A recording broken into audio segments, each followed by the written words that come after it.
Hindi pa rin maganda ang pinapakita ni Stephen Curry dito sa Basketball Paris Olympics Tournament at ang pagpunta ni Lauri Markkanen sa San Antonio Spurs. At yan ang mga pag-uusapan natin sa video na ito. Marami ang mga kanyang fans na nag-aabang kung kailan ang tunay na Chef Curry ang kanilang inaabangan. Si LeBron James at Kevin Durant, ang isa sa mga veterano pagdating dito sa Paris Olympics, ay maganda ang pinapakita pagdating dito sa laruang ito. Inaasahan na nga na maganda ang kanyang ipapakita sa mga susunod na naging laban nila sa Olympics. Ano nga bang dahilan? Bakit hindi maipasok ni Stephen Curry ang mga kanyang tira? Laban dito sa Serbia, si Stephen Curry ay gumawa ng 11 points, 4 out of 8 shooting. 7 doon ay attempt sa 3-point area. Laban din dito sa Sudan. Pagdating sa 3-point shot, 1 out of 9 lamang siya. 0 out of 6 from Rainbow Country. At ang laban sa Puerto Rico kamakailan, sa may 3-point area nasa 2 out of 6. Pagdating naman dito sa field goal, nasa 3 out of 8. Nasa total of 8 points naman siya dito. Yan ang mga kinartada ni Stephen Curry pagdating dito sa Olympics. Meron siyang tinuturong dahilan kung bakit masama ang kanyang shooting. Hindi niya pa nakukuha ang mga hulog niyang mga kanyang tira. Una, sa makadahilanan niya ay hindi niya magawa yung mga tirada niya. Hindi kagaya kapag nasa Golden State Warriors siya. Ang ibig sabihin niya lang yan, yung dami ng mga attempts niya dito. Nasa basic shooting drill, yung kinakailangan mong tumira ng sunod-sunod para makuha mo yung rhythm mo. Kapag nasa Golden State Warriors siya, halos tumitira siya ng 20 attempts sa shooting. Sa kada laban nila, 12 doon ay galing sa 3-point area. Dito ang mga kanyang mga tira, nasa 8.9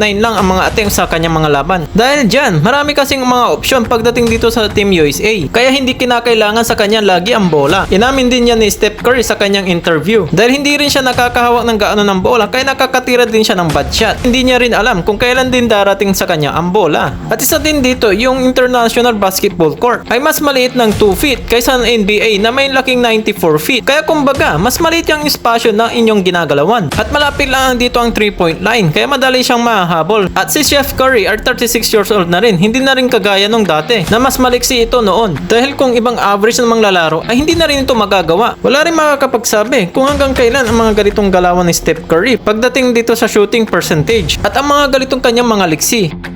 Dito naman tayo mga ka-NBA sa susunod na pag-uusapan. Matagal-tagal na rin para sa panahon ng San Antonio Spurs na para makabalik para dito sa susunod na serye na ito. Dahil kilala ang San Antonio Spurs na hindi nawawala ito pagdating sa liga ng playoff. Nagsimula yan sa pagdating ng 1998. Pinangungunahan yan, walang iba kundi si Coach Greg Popovich. At ang mga kanyang mga talagang naging solid player na sila Tim Duncan, David Robinson, Manu Ginobili at Tony Parker. At tapos na sila magretiro, ay hirap nang makabalik sa consistency ng liga. Ang mga bagong role players ay masusubukan ng tibay ngayon sa pagkadating na season na ito. Dahil sa pagbabago ng kanilang roster sa pagdating na season na ito, bakit hindi natin masasabi para makabalik sa serye na ito? Dahil pangungunahan yan ni Victor Wembanyama, Chris Paul, Harrison Barnes, at isa sa naliling ngayon na si Lauri Markkanen para sa San Antonio Spurs. Dahil ayon nga dito sa report, na willing silang i-trade si Keldon Johnson at nang may multiple first round picks para dito sa Lauri Markkanen. Sigurado, malaki ang maitutulong nito para sa San Antonio Spurs na magkakaroon ng dalawang malakas na big sa ilalim ng court. Kagaya lamang ng Minnesota Timberwolves. Nakita naman natin ang kanilang pagbabago sa kanilang kupunan.